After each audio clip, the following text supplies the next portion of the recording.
prior authorization, information blocking. Those prior authorizations are hard. It takes over 3 months to get a prior authorization. Senator Kennedy, do you know something? The committee will come to order.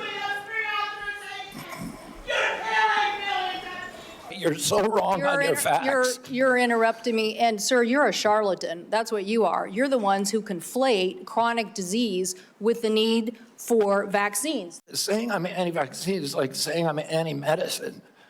Well, I'm pro-medicine, but I understand some medicines harm people. Some of them have risks. The same is true with vaccines. HHS Secretary RFK Jr. calling his Capitol Hill showdown last week theater, accusing senators of making speeches and not listening to his answers. Now, President Trump defended his HHS Secretary Kennedy after that hearing. Watch this. He's got a different take, and we want to listen to all of those takes. But I heard he did very well today. But it's not your standard.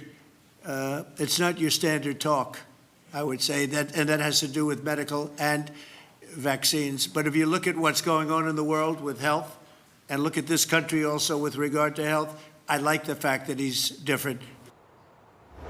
FDA Commissioner Dr. Marty Makary is here with me in New York. Doctor, good to have you with us. Good to be with you, Thank you so much for joining me. This has touched off. I heard so many people talking about this over the weekend. You know, these are vaccines that we all grew up having taken. We gave all of them to our kids. And then you have Florida making the vaccine schedule not mandated anymore. And we heard Dr. Lopato talking about that over the weekend. And then President Trump was asked, you know, do you agree that these should not be mandated anymore for children and in some cases adults? And here's what President Trump said in response to that. Watch this. I think we have to be very careful. Look, you have some vaccines that are so amazing. The polio vaccine, I happen to think, is amazing. A lot of people think that COVID is amazing. Do you agree with him on those vaccines? Look, vaccines save lives, and any death from a vaccine-preventable illness is a tragedy. But at the same time, we need to tell people, here are vaccines that are tried and true, that are truly amazing.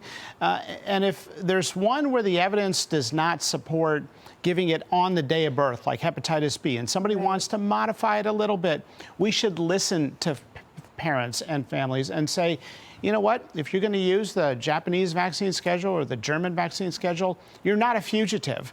I wish that hearing would have been more productive. We're doing so much at Health and Human Services to address childhood chronic diseases, so much stuff. And instead they were focused on whether or not a 12-year-old girl needs a 7th COVID booster.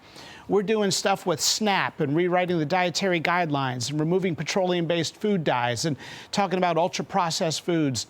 We're doing so much stuff, and I wish it had been more collaborative. Well, we've covered a lot of those stories here, and I think you know, a lot of our viewers would absolutely agree with that. Are there going to be new federal vaccine guidelines, though? You know, there does feel like there's a lot of question, and I think it's a good idea to ask questions about these vaccines. I think your point about the Hep B, we talked to Senator Roger Marshall last week. He said, you know, really 76 jabs in childhood are all of, I think it's perfectly fitting to say, are we doing this right? Are all of these needed? We've learned more in the last 20 years about all of these things.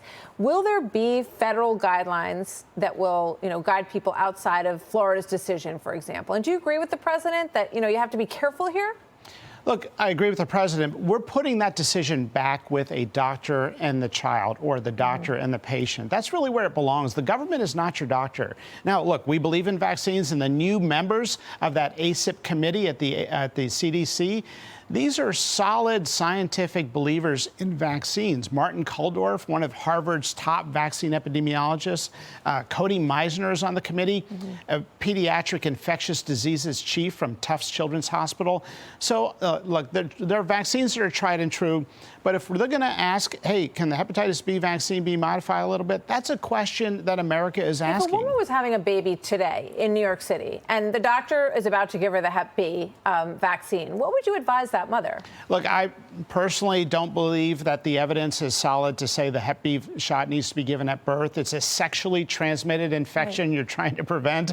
Kids are not sexually active until they're of sexual age. So a lot of parents say, I'm going to wait until they're 10 or 11 or 12. And if the mom's Hep B positive, that's different. But these are nuanced issues. Now, it's a totally different issue from polio and measles and some of these other shots that are tried and true and been around for a long time. You know, we believe in vaccines, but does that mean people need the anthrax vaccine? Right. No, it was a disaster. It was taken off the market. One of the rotaviruses, disaster, taken off the market. We've got tried and true vaccines, and we've got vaccines like the COVID booster in young, healthy people that we can ask questions about. Yeah.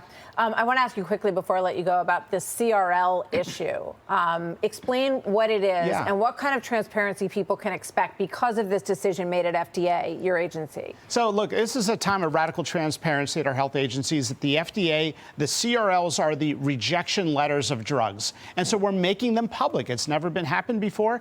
If we reject a drug, the public deserves to know exactly why. It's also going to reduce the spin.